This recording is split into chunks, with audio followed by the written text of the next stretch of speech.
Hello friends, నమస్తే. భారతదేశంలో నిన్ననే ఫిబ్రవరి 1 నాడు కేంద్ర బడ్జెట్ ను ప్రవేశపెట్టుకోవడం జరిగింది. ఫైనాన్షియల్ ఇయర్ అనేది మార్చ్ 31 కు ఎండ్ అయి ఏప్రిల్ 1 నుండి నూతన ఫైనాన్షియల్ ఇయర్ స్టార్ట్ అవుతుంది. అసలు ఎందుకు ఫైనాన్షియల్ ఇయర్ అప్పటి నుండి స్టార్ట్ అవుతుంది? దాదాపుగా న్యూ ఇయర్ అనేది మనకు జనవరి 1 నుండి మనం న్యూ ఇయర్ సెలబ్రేషన్స్ ఇలాంటివి జరుపుతుండగా ఫైనాన్షియల్ ఇయర్ మాత్రం ఏప్రిల్ 1 నుండి ఎందుకు స్టార్ట్ అవుతుంది? ఈ విషయాలని ఈ వీడియోలో మనం తెలుసుకునే ప్రయత్నం చేద్దాం. మా వీడియోలు నచ్చినట్లయితే మా జర్నలిస్ట్ టైమ్స్ ని సబ్స్క్రైబ్ చేసి షేర్ చేసి లైక్ చేయాల్సిందిగా విజ్ఞప్తి. ప్రపంచంలోని వివిధ దేశాల్లో ఫైనాన్షియల్ ఇయర్ ని వివిధ పేర్లతో పిలుస్తుంటారు. కొన్ని దేశాల్లో అయితే ట్యాక్స్ ఇయర్ అంటారు, కొన్ని ఇయర్స్ లో ఫైనాన్షియల్ ఇయర్ పేరు ఏదైనా సరే కావచ్చు, కానీ ఫైనాన్షియల్ బడ్జెట్ ప్రవేశపెట్టడం, వాళ్ళ ఖర్చులు ఆదాయం అన్నింటినీ లెక్క చేసుకోవడం, ట్యాక్సులు పే చేయడం, ఇవన్నీ అనేది ఒక ఫైనాన్షియల్ ఇయర్ గా మనం ట్రీట్ చేసుకుంటున్నాం. వివిధ దేశాల్లో ఫైనాన్షియల్ ఇయర్ అనేది వివిధ సమయాల్లో ప్రారంభమవుతుంది. ముఖ్యంగా ఆస్ట్రేలియా, ఈజిప్ట్, బంగ్లాదేశ్, పాకిస్తాన్, నేపాల్ ఈ దేశాల్లో ఫైనాన్షియల్ ఇయర్ అనేది దాదాపుగా జూన్, జూలై ఈ నెలలో ప్రారంభం అవుతుంది. మన పొరుగు దేశాలు పాకిస్తాన్ అండ్ బంగ్లాదేశ్ లో కూడా జూలై 1 నుండి ఫైనాన్షియల్ ఇయర్ స్టార్ట్ అవుతుంది. అదే విధంగా ఇప్పుడు మనం ఎక్కువ దేశాల్లో అయితే జనవరి 1 నుండి ఫైనాన్షియల్ ఇయర్ ప్రారంభమై దాదాపుగా డిసెంబర్ 31 కు ముగిస్తుంటుంది. బ్రిటిష్ వలస పాలన కింద ఉన్న అనేక దేశాలు, దాదాపు India, south Africa, Hong Kong, New Zealand వంటి అనేక దేశాలు కూడా ఫైనాన్షియల్ ఇయర్ ని మార్చ్, ఏప్రిల్ నెలలోనే ప్రారంభిస్తుంది. అసలు మన దేశంలో ఎందుకు ఏప్రిల్ 1 ఫైనాన్షియల్ ఇయర్ ని ప్రారంభించుకుంటాం? అసలు మన దేశ ఫైనాన్షియల్ హిస్టరీని ఒకసారి మనం పరిశీలించినట్లయితే 1860లో మొట్టమొదటిసారిగా మన దేశంలో 1860 ఏప్రిల్ 7వ తేదీ నాడు ఫైనాన్షియల్ బడ్జెట్ ను బ్రిటిష్ పాలన క్రింద బ్రిటిష్ ఇండియాలో బ్రిటిష్ వారు మొట్టమొదటిసారిగా బడ్జెట్ ను ప్రవేశపెట్టారు.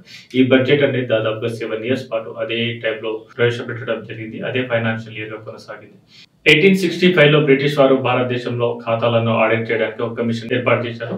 ఈ కమిషన్ అనేది అనేక అంశాలను పరిశీలించి భారతదేశంలో కూడా ఫైనాన్షియల్ ఇయర్ ని జనవరి 1 నుండి డిసెంబర్ 31 వరకు మార్చాలని సిఫార్సు చేసింది. కానీ అప్పుడు బ్రిటిష్ ఇండియా కంపెనీ తమ దేశానికి అనుకూలంగా తమ పాలనకు అనుకూలంగా భారతదేశంలో కూడా ఫైనాన్షియల్ ఇయర్ అదే విధంగా తమ దేశానికి అనుకూలంగా ఉండాలని 1867లో ఏప్రిల్ 1 నుండి మార్చ్ 31 వరకు ఫైనాన్షియల్ ఇయర్ ని మార్చడం జరిగింది.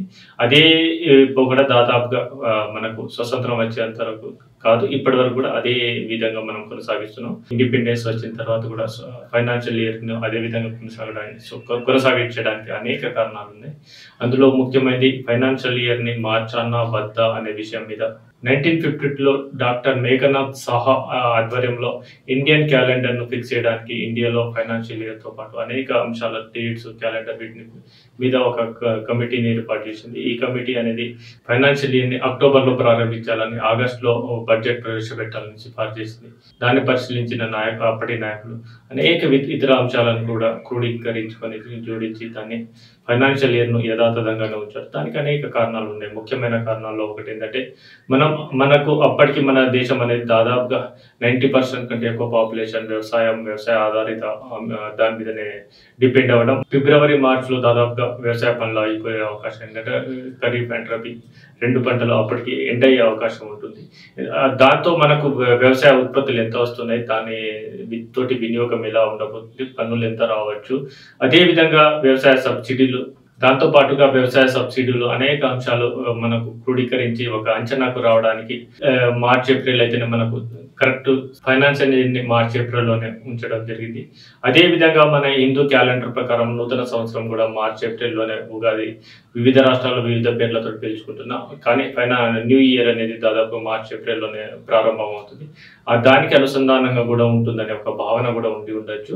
సో ఫైనాన్షియల్ ఇయర్ ని మార్చ్, ఏప్రిల్ నుండి ప్రారంభించడానికి చేశారు. ఇప్పటికీ కూడా మన ఫైనాన్షియల్ ఇయర్ ఇంకో అంశం ఏంటంటే, అప్పటికి మనము బ్రిటిష్ పాలన నుండి విముక్తి పొందడం, అనేక దేశాల్లో మన బ్రిటిష్ వాళ్ళతోటి ఆర్థిక సంబంధాలు ఎక్కువ ఉండడం, బ్రిటిష్ పాలన కింద ఉండే అనేక దేశాలు కూడా ఇదే ఫైనాన్షియల్ ఇయర్ ని అనుసరిస్తుండటంతో మనం కూడా అదే ఫైనాన్షియల్ ఇయర్ ని అనుసరించాల్సిన పరిస్థితి ఏర్పడ్డది. ఎందుకంటే ప్రపంచానికి అప్పటికి అనుసంధానం కావాల్సిన అవసరం కాబట్టి మనం అదే ఫైనాన్షియల్ ఇయర్ ని కొనసాగించాం. ఇప్పటికీ ఫైనాన్షియల్ ఇయర్ ని మార్చాలి అనే డిమాండ్లు వస్తూనే ఉన్నాయి. ఎందుకంటే అప్పుడు ఉన్న పరిస్థితులు వేరు, అప్పుడున్న పరిస్థితులు, అంశాలు, డిమాండ్లు వేరు. ఇప్పుడు మనం అనేక మారుతున్న ప్రపంచానికి అనుగుణంగా మారాల్సిన అవసరం వచ్చింది. దాని మీద అనేక కమిటీలు అనేక వేస్తూనే ఉన్నారు, డిమాండ్లు ఎప్పటికీ వస్తూనే ఉన్నాయి. కానీ ఇప్పటికీ ఫైనాన్షియల్ ఇయర్ మార్చడానికి పెద్ద కష్టం కాదు. కేంద్ర ప్రభుత్వం అనుకుంటే 1897 క్యాజువల్ చట్టాన్ని మార్చేసి మన బడ్జెట్ ఫైనాన్షియల్ ఇయర్ మార్చుకునే అవకాశం ఉంది.